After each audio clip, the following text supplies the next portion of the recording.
Hello, Brian. Hello, Sister Jeannine again, and it is a great pleasure to be with you again today. Thank you for joining us. Hi, Thank you for Jeannine. inviting me. Hi, Hi, everybody. hi, Great Hayley. to see you, Hayley and Brian. Just go ahead. Hayley, you start. I was just going to say, as we were getting ready to get together for this meeting, Sister Jeannine and I were talking about she had a question for me, and then I had a return question for her. So I think it would be a great way to start with that. But I think before we get into that, I just wanted to give some background in terms of why we're meeting again. And Yes. this is our first sort of return with a guest. And when we had first spoken with Sister Jeannine a couple weeks ago, it feels like a couple weeks, it could have been a month or two, um, it was just an experience that I wanted more of, and I didn't feel like I got enough. I didn't have enough time with you. So I wanted to be, and I feel like there's so much more that we could learn from you, and there's so much more to your story. So I wanted to have an opportunity to kind of extend that and, have a bit more time with you. And it's interesting because, your question to me was, as time feels like it's short and you've got so many demands on your time, I do feel very grateful, very blessed that we have this time with you. And if I could take just a minute for our friends who didn't happen to watch the first podcast, Sister Jeannine Gramick is the co-founder of New Ways Ministry, which is a unofficial outreach to gay, lesbian, bisexual, transgender, and queer Catholics and their families, their allies, etc. And she's been doing this for 46 years, Jeannine? 40? Well, I lose track of the years, Me but too. I was in the ministry since 1971. So you do the math. Oh, all right. So that's longer. Jeannine and I met in 1974 at the first conference on homosexuality in the Catholic Church. And we've been very close friends ever since and collaborated together. And if I can just mention one more thing before we go in, New Ways Ministry, can you see this? Yep. Has recently published a book called Love Tenderly, Sacred Stories of Lesbian and Queer Women religious. And Jeannine wrote a really wonderful introduction to it. It was well done, Jeannine. High fives on that. So, Hayley. High praise from you. Thank you. Hayley, you go off on the. Yeah, so I think let's start with turn the tables a bit, Sister Jeannine, and start with your question to us. Yes. I was saying to Hayley before we began recording that at this time in my life, well, in these moments, these months, I have a lot of projects that have caught up with me that I haven't finished. So I feel pressured. And I was asking Hayley, how does she deal spiritually when she feels pressured? I would like to gain some of your wisdom, if I may. And I was mentioning to Sister Jeannine how timely that is. We had an eclipse and a full moon yesterday morning, and I do feel those, and they're quite intense for me, and they have synchronistically lined up with me expanding into my being. So I have now started offering retreats where I invite people to Mexico, and they spend about 5 days with me, and it's more of just an intensive one-on-one with me, but we also do go to the archaeological sites, the temples, the pyramids, and feel those out from an energetic perspective and allow those sites and the energy at those sites to provide some insight, some healing, whatever's available at that point in time. So there has been this level of pressure that I felt, which is very much expand, expand, expand, trust more, know that you are supported, but then also trying to be a human in it and realizing that a lot of my belief is in something that is intangible. I don't see it immediately. I feel it, but I don't see it happening immediately. And that does create a high level of pressure, which can be anxiety, and does lead to moments where it used to be a wobble of faith. Now it's more a wobble of time. I know that I'm supported. I know that I'm doing this to be of service. And every day I wake up and I ask, may I be in the highest service possible today, whatever that may mean.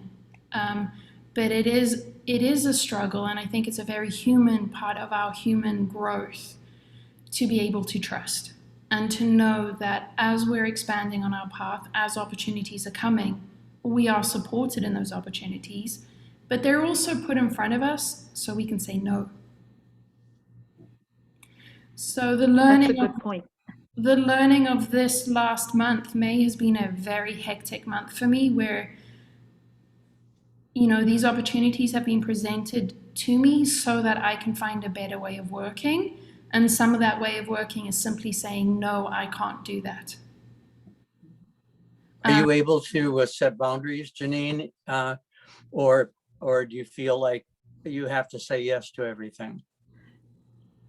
Well, I try to say yes to everything, but I do set boundaries, and I do say no at times. So yes.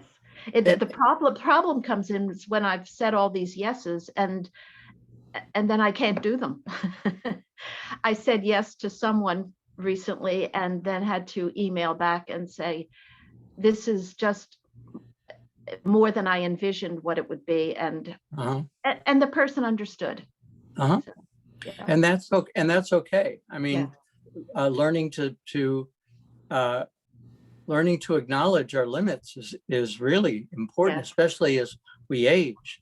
It's so much different when you get older. It is. Because your body is not cooperating as it once did. It takes a lot more time to do the things to get from place to place and to focus your thoughts. But at the same time, all of our personalities are such that we do say yes to the invitations of the universe. What I was thinking, Hayley, when you were talking, and Jeannine, with your question, really is, do we take the time to pray? And what is prayer? Hayley, you sent out what's it called? It's not a mantra, but a meditation. Yeah. And yesterday or the day before, and I read it, and about letting light into your heart and I thought, wow, when I think about that, that's very meaningful. I don't have that kind of prayer life right now. I used to wake up every morning and read a passage of the Tao Te Ching. And there was a period of time in which I meditated every day. And I'm not doing any of that right now. I don't feel that means I'm not living a prayerful life in terms of knowing that everything that I do I'm just channeling. But I don't take the time to recharge my spiritual batteries, I guess is the way that I would say it. And I feel like there is this, from my perspective, and I'd be very interested to hear your side of this, Jeannine, I feel like that there is this change in direction now where this idea of being in service is getting clarified. We are first in service to ourselves before we are in service to other people. So that means we are first responsible for our connection to God, to the divine, making sure that we are full so that we can be of the highest service.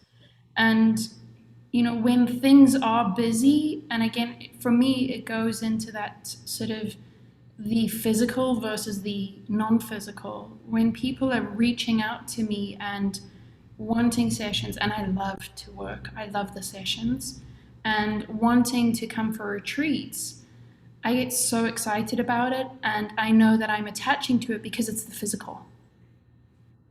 And that I do find that I will be like, oh, I can meditate later. It's more important for me to do this client session or something like that.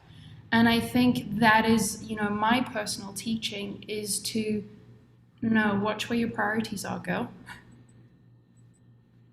Yes, yes. I wanted to, ask you, Sister Jeannine, in your experience and your lifetime, how has that ideology of being in service means you last? And do you feel like it's transforming into a clearer definition of what being in service means? I have always wanted to serve, and I hope I have. I also believe that service needs to be nourished from uh, quiet spiritual connection with the divine. Mhm. My challenge is to be sure that I do make the time Mhm. for that private, personal connection with God. So, for example, this morning, well, each morning I try to set aside a time of prayer. And Brian, I take the scriptures of the day, the readings Mhm. of the day, and also this little booklet that has the lives of saints, but not saints that we would think of, kind of Mhm. uncommon saints, and something from the prayer of the hours, um, that were prayed in the Middle Ages, but it's an adaptation. And sometimes going, reading and trying to meditate on that, it can become routine, So uh, sometimes I vary it, Mhm. but this morning, knowing that I had all of these demands on my time, um, I just felt so scattered, just so scattered. And so what happened was I put all of those aside and just kind of sat quietly. And I think I think God just came to me and said, relax, it's all going to work out. Mhm. Don't worry. Don't worry. Don't be wedded to what you usually do. It's Mhm. okay. Just put that aside and rest in my arms. I'll take care of it. Mhm. And I just felt a sense of peace and calm. And well, it was very healing. That was So, profound, Jeannine. That was a profound moment yeah. because for me, it reflects the truth. The truth of how I've experienced a higher power. And I was going to, well, if I can segue a little bit, I got an email or a Facebook post this morning, private message from a gay Catholic priest who said that back in his 20s, he found my video on being gay, and it stopped him from taking his life. Mm. And that he watched it several times. And one of the things that I was going to ask all of us is, when did you do your best stuff? Under what circumstances? Because when I reflect on the Brian that did, on being gay and the book on being gay, I was more traditionally spiritual than I am at this moment. And I think what I'm putting out is good. But I don't feel the same sort of tingle up my back that I did when I was, writing and speaking and videotaping in my 30s and early 40s. Can you relate to that at all? Yes, definitely. I don't feel my output is as voluminous or, as you say, tingling or exciting as it used to be. But what I'm trying to um, uh, get into or help myself understand or believe or live is that um, there isn't a good, better, best time of my life, that each time has its own gifts, its own presentations, its own rewards, its own sacrifices, that each moment, each decade, or each era, if you will, is is is wonder. Each one is the best for its time. Mhm. So I have to, what I want to tell myself, and I believe, but I have to feel it, is that this is an exciting time of my life, Mhm. and I'm doing wonderful things, the best that I can, serving as I best can, and not compare it with the past. That's good. Yeah, and I think that has been such a message of this last week for me, is to stop comparing to the past. And to answer your question, Brian, my best work is when I'm in complete surrender, where I am literally in that space of I trust absolutely, and I'm in my heart. And those moments are the easiest, the most enjoyable, and the greatest impact.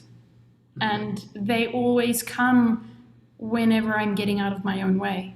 They are always, come to me as a surprise, but at the same time, I can see now that I'm in it and I have the hindsight, I can be like, oh, I can see how that was working in the synchronicities.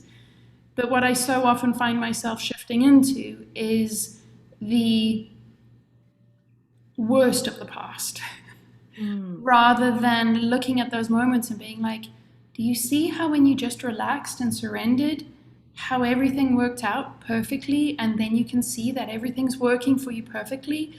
Why are you so focused on, if I don't do something now, it's all going to come crashing down? Mhm.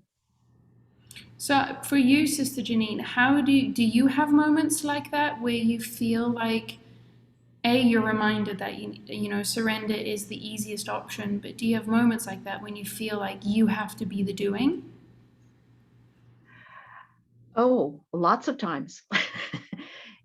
Yes, I often feel like I need to be the doer. It's the harder part for me is to sit back and relax and trust that everything will work out.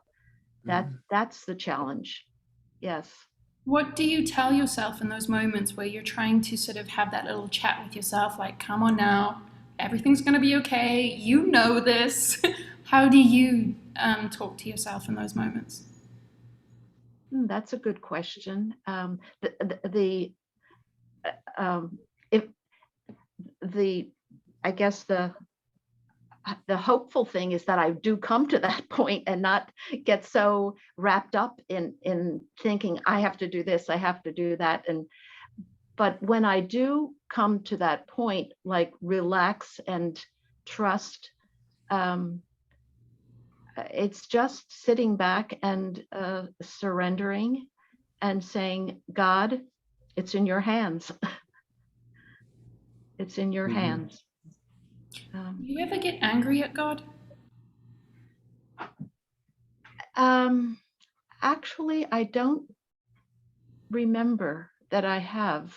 I may have, but my God is such a loving, wonderful God, and I guess I don't get or I don't think that I've gotten angry because I don't hold God responsible for the bad things that happen. Mm. Um, But do you give God credit for the good things that happen? um, Probably I do. Yeah, I I probably do. If something good happens through me. I just thank God that God worked through me. So I guess I do. So that's probably not, it's not a logical way to look at Yeah. God, is it? Well, I think that the reality and the great thing about the discussion is that we all are believers, and what we believe is constantly changing, transforming by what we read and see and hear and feel. Mhm. And sometimes it's just not consistent. There are moments, Hayley, I think you said earlier, are there times that you don't believe?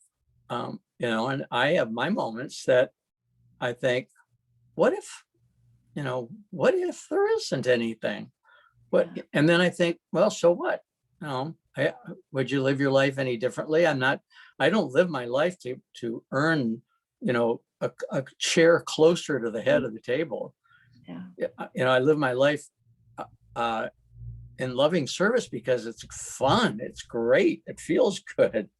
But when one thing after another happens, you bang your knee, sometimes I'll say, oh, come on, like, give me a break, let up. And then I'll laugh and think, there's nobody up there who's banging your knee.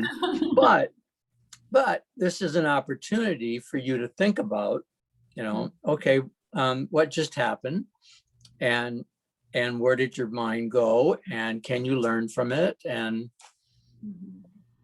sometimes, Jeannine, and this is more about the age issue, sometimes I get frustrated that I'm not producing as much as I used to, and that I'm not as relevant, as I once was.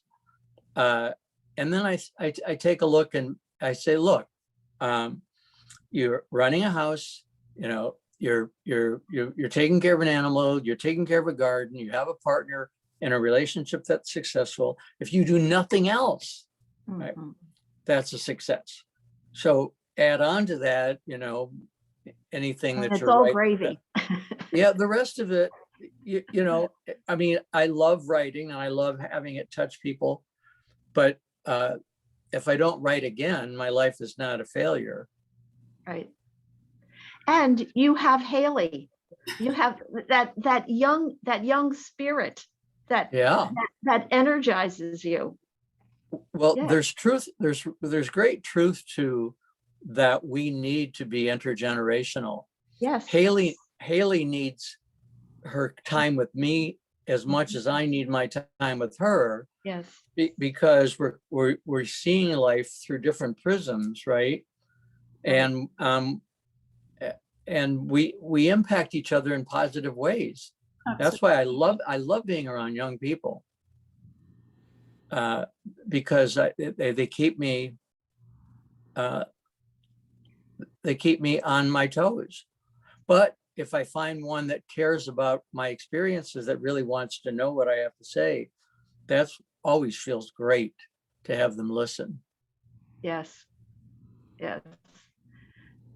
And that's what Hayley does, I think. Well, I mean, for me, it's such an opportunity and it's a blessing, and not just a blessing in the sense of the word, but it is, a sacred connection, not only with the divine, but it also makes me so grateful that I'm on this path, and it's almost those reinforcements of like, you're doing good, girl. Look at these wonderful people that you get to be around, that you get to learn from, and have these multi-generational things where it's like, maybe I can help, maybe you can help, and to have these very sort of open and honest conversations.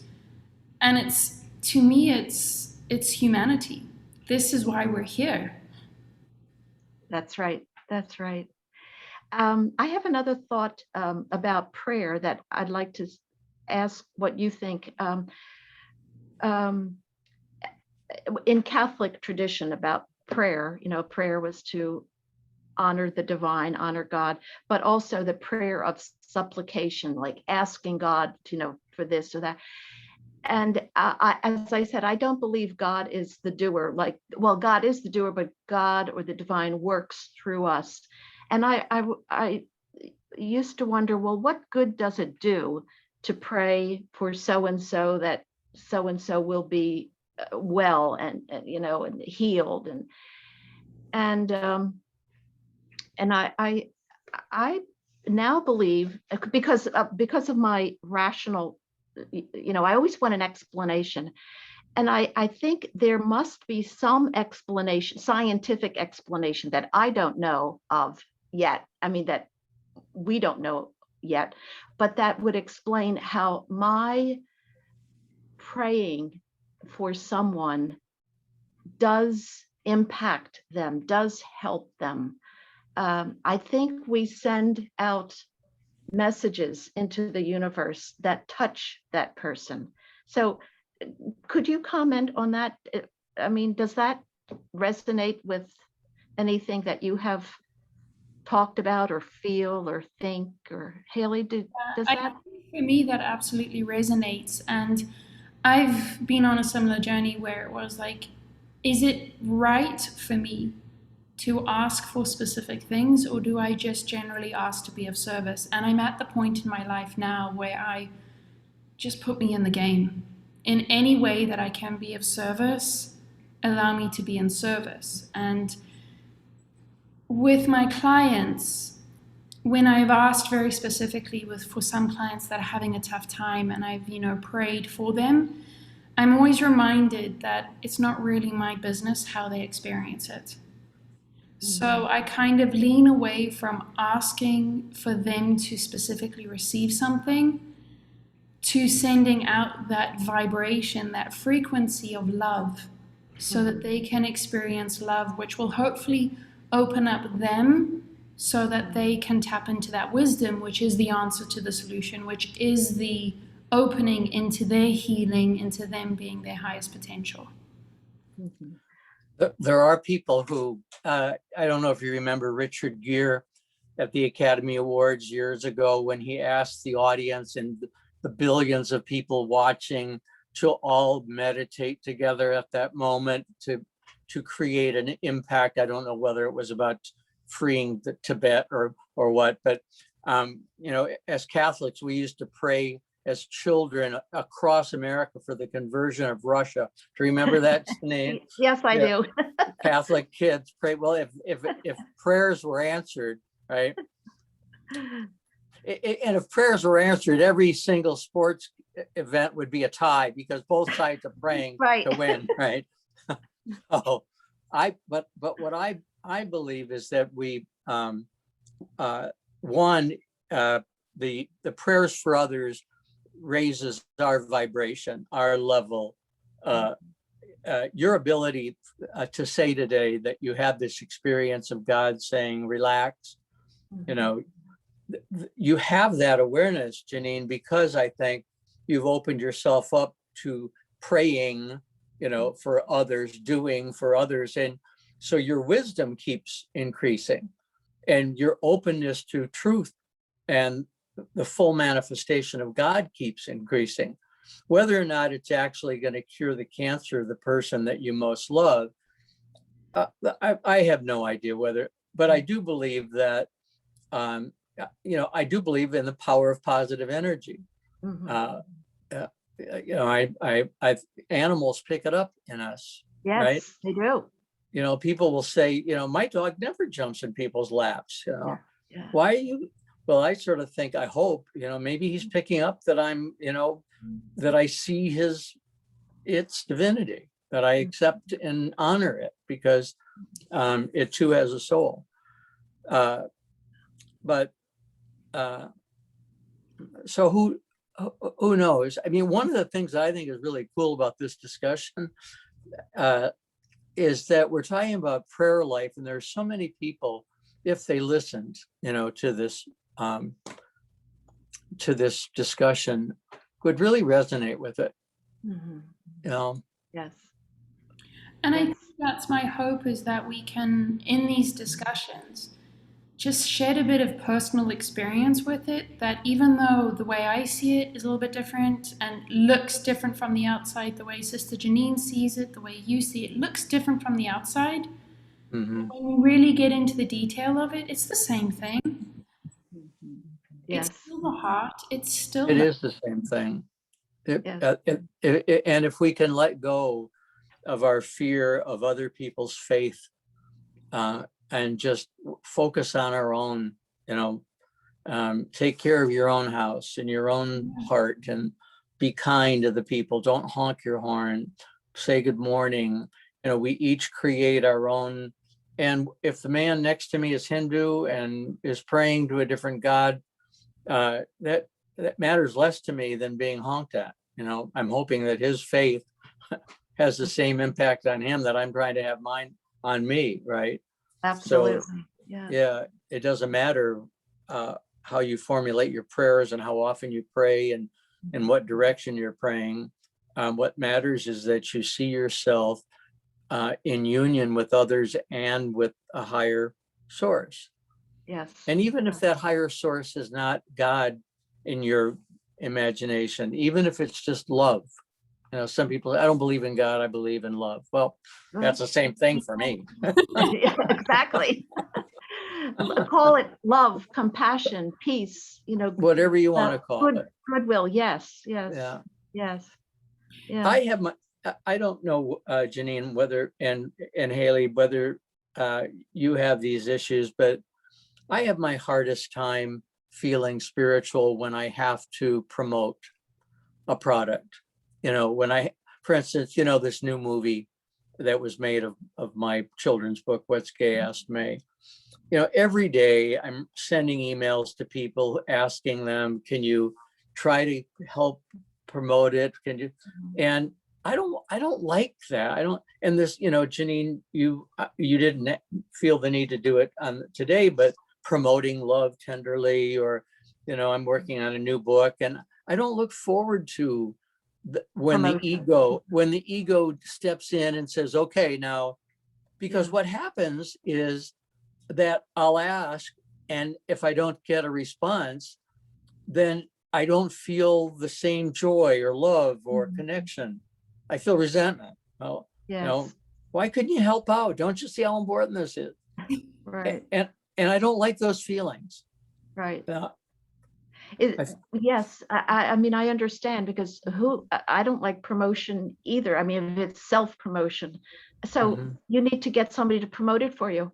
Well, that's like saying I'm a pacifist, but I want a gun-toting friend standing next to me all the time. I don't want to promote myself, but here's 2,000 for you to promote me. I've had an interesting journey with self-promotion and like trying to find my way in the ego. And what I tend to go towards is, what's the point? Nobody's going to want to this. Nobody's going to see it. Nobody's going to want to do anything with it. I have for several years now, and it started when I was working in corporate, praying into every email. May they just receive this, and if the least they get out of it is just a moment of comfort, I'm good with that. If they want to respond, oh wow. And that helps me to just at least, and it might be a bit egotistical actually now that I'm saying it, it helps me to feel like at least they're getting something, or they're connecting something with this email. I don't think it's egotistical at all. I think it enables you to do what you want to do, to serve. That if they are getting something out of it, then you are serving them. Yeah. It's difficult. And I was going to ask you, Sister Jeannine, this whole idea of self-promotion, but also giving yourself the right level of validation and self-love for who you are, for what you have created, for all of your work. How do you find yourself in that? And is it really difficult for you to be like, wow, I did a great job, like I've done really great things? Or do you sit there and like, it wasn't me, it was all God? Yeah, I feel uncomfortable saying, oh, wow, I did a great job. I don't know. I just feel uncomfortable. We were discouraged from that. Yeah. We were discouraged, if any of us as children. Proud. Yeah. You need to be brought down notch, mister. You need to be knocked off that high horse. Yeah. So, you were afraid to say, I did a good job, because you were waiting for it to be taken away from you. No, I wasn't afraid. I don't think I was afraid. I just felt it wasn't humble. Yeah. Well, Was the fear, I mean, there's a fear there of not being humble, right? I guess. Yeah. I don't know. What is humility? What is humility? That's a good question. I mean, I probably the philosophical answer is humility is truth. So to acknowledge what is the truth, I guess is what one should do.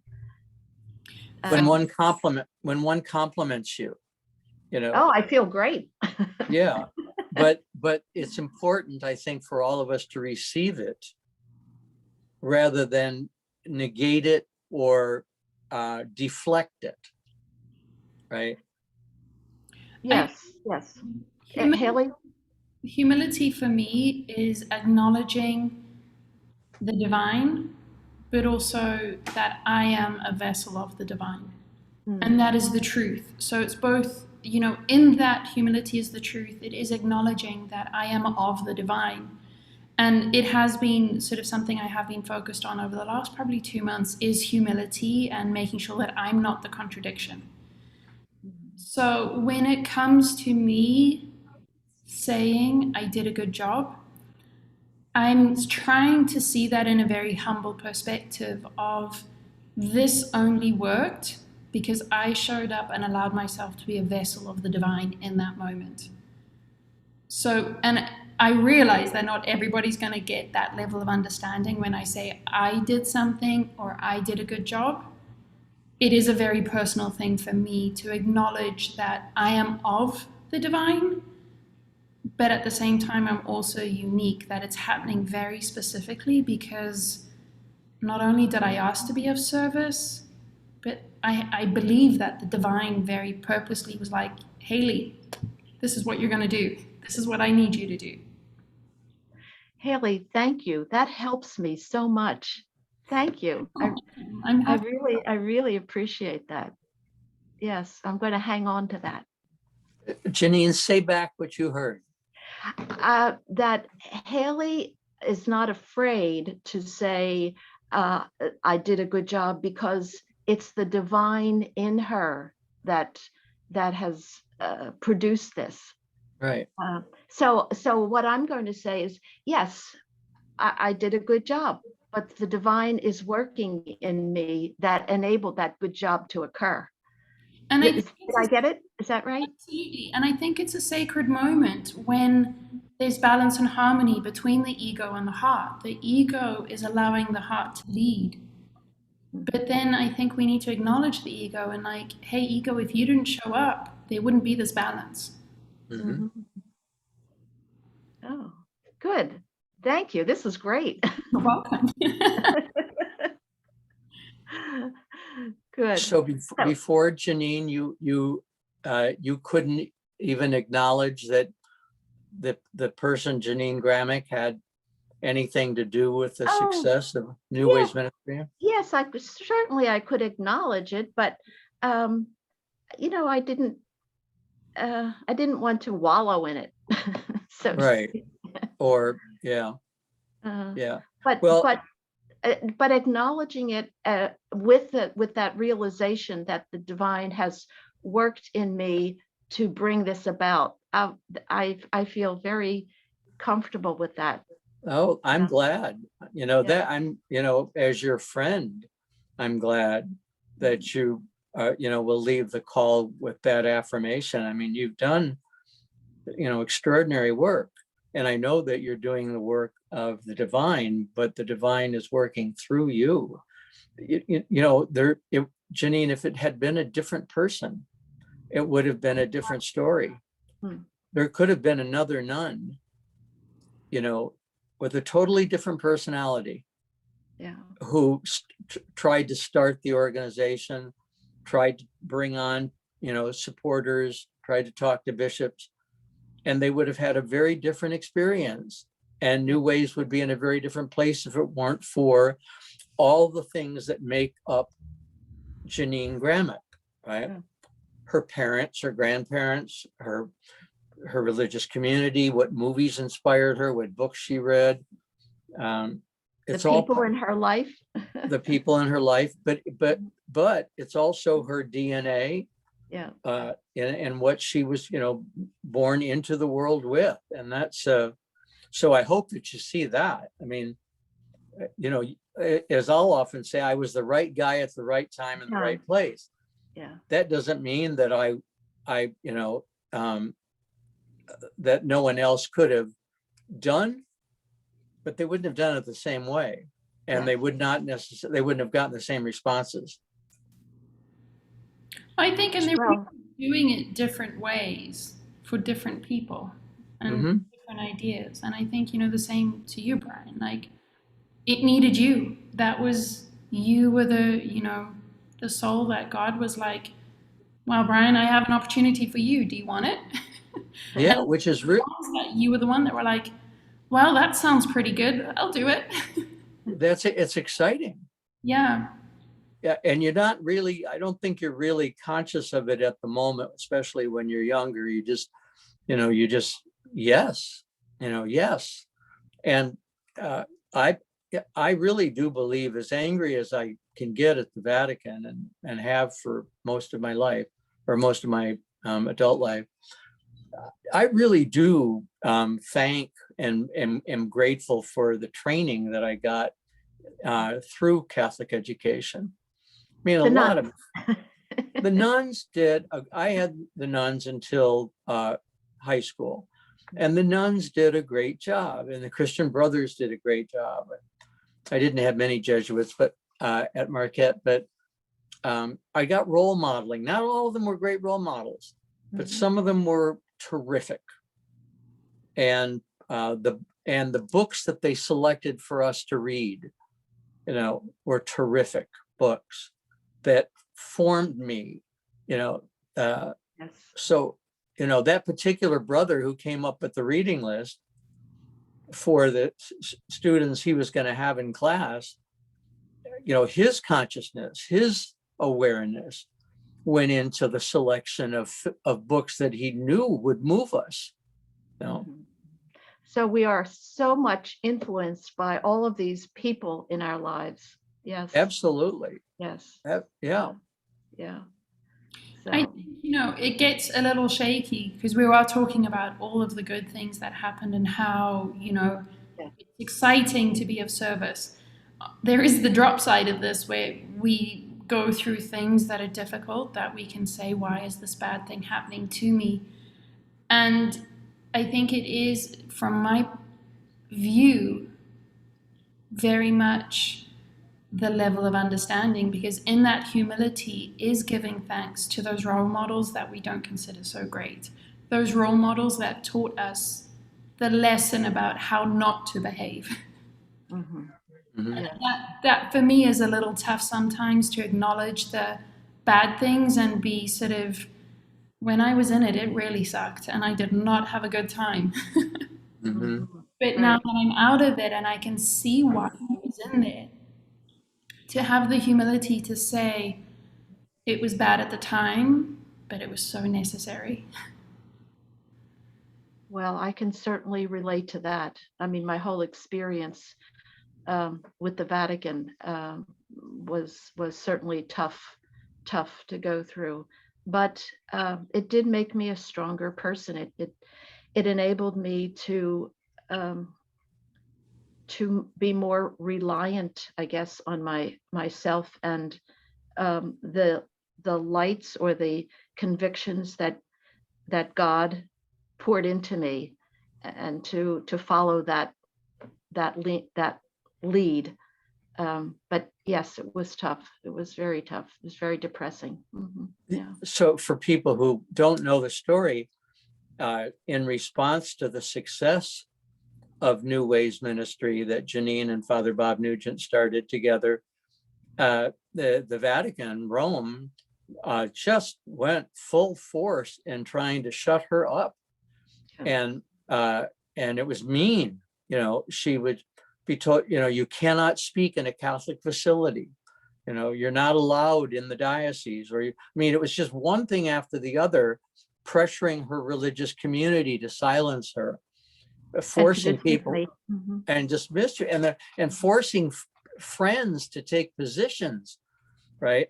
Yes. And here you are, Jeannine. I mean, it's not like you're the big tough, give me everything you got, I can take it. You have these experiences and you think, are you sure you're talking to me? I'm just this simple, God-loving nun who is wanting to do good things for these Catholic people. Why are you so mean to me? And the nicer we are, the more it hurts, because we think it's so unfair. Yeah. The injustice. I'm sorry. Go ahead, Hayley. I was just saying, I think it's the injustice of it that hurts a lot too. It is. It They is. can do whatever they want, but when you feel the injustice of it, like, I'm just trying to be a good person. Mm-hmm. Why are you winning? Yes, yes.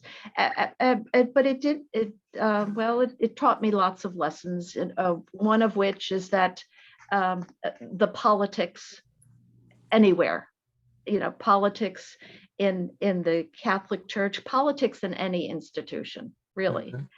Mm-hmm. It taught me that there are what I saw as good people, but have very different views than I do. So, and that's hard to deal with, because I think I'm always right, and someone else thinks they are always right, and they're good people. So when those views clash, the heartache that happens. But they're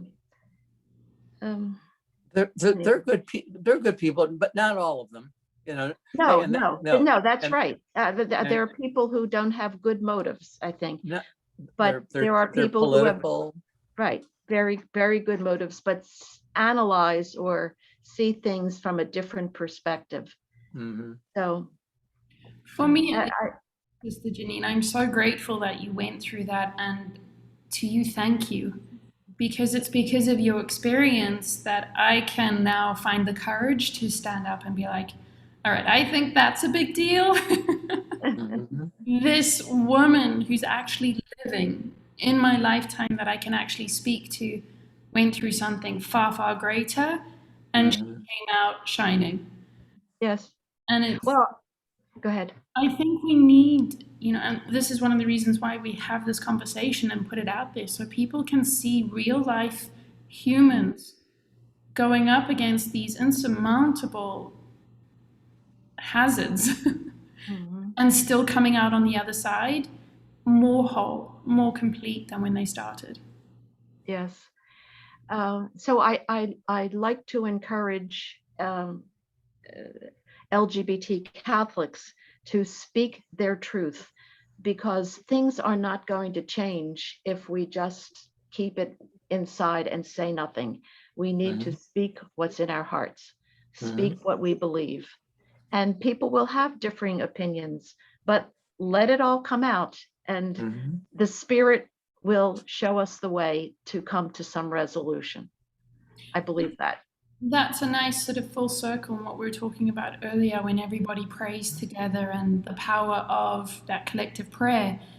It's just as important when everybody's speaking the truth, the power of that collective truth. That's how we create change. Yes. Yes. Yeah, and there is a power, and the church called it the Holy Ghost or the Holy Spirit. I don't think the Holy Spirit gets its due, because I think it is really what we all experience on a daily basis, is the inspiration, the 7 gifts, although I don't like the fear of the Lord part, but the wisdom, understanding, counsel, fortitude, knowledge, piety, those are real things. And they're gifts for people who want to make a difference. And so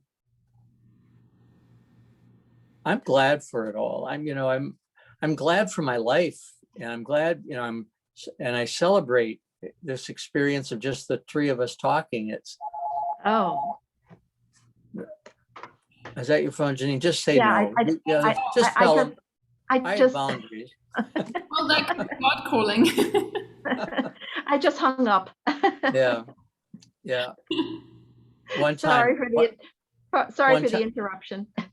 I don't know if I've already told you this story, stop me, but one time, I was sitting with the priest just before going out to speak to the packed church at the Newman Center, I think it was in Vermont, and the phone rang. I said, well, that's the bishop saying I can't go on. And it was the bishop saying I couldn't go on. Go on. Yeah, well, I went on anyway, and but so Yes. yeah, Well, that sometime, might have been Pope Francis calling me, and I just hung up on him. yeah, that's all He right. might deserve it. He'll call back. We have Jeannine, 5 minutes left. So okay. you had a question, Brian? No, you go first, Hayley. I was going to ask Jeannine what she does for fun. Like what I know, being in the spiritual side, but do you do anything for you that's Fun. fun? Yes, I'll tell you, I had lots of fun recently. Because we've all been so confined because of COVID, but I had a little vacation to Florida, and that was lots of fun. I saw Brian, and the fun part is for me is being with people that I love, and so I also had the opportunity to bring together at a luncheon a couple who had a transgender daughter and another couple who had a transgender grandson, and have them meet and talk with each other about their transgender relatives. And that, to me, that was fun. It was fun that to be with them and to know that something wonderful was happening. They were connecting. And I have fun by swimming. The person who invited me down was a former student of mine who has a lovely house in Sarasota with, as she says, a spool, which is not just a pool, but also a spa. And so every day I would be in the spool with her and just hanging out and talking and getting wonderful relaxation on my whole body. So that's fun. I love to swim. I couldn't swim in this spool. It wasn't big enough, but I certainly had fun in the spool. And so that's fun for me. Fun is visiting with people that I love, and also I guess recreation. I like to swim. I do like movies or videos, or although I don't see them often, but well, I do. But anyway, that's my fun. Yeah. And what's your fun, Hayley? My fun is being in nature. If it's any kind of element of nature, just to be able to sit and hear it and hear the different levels and see the different levels that go into it.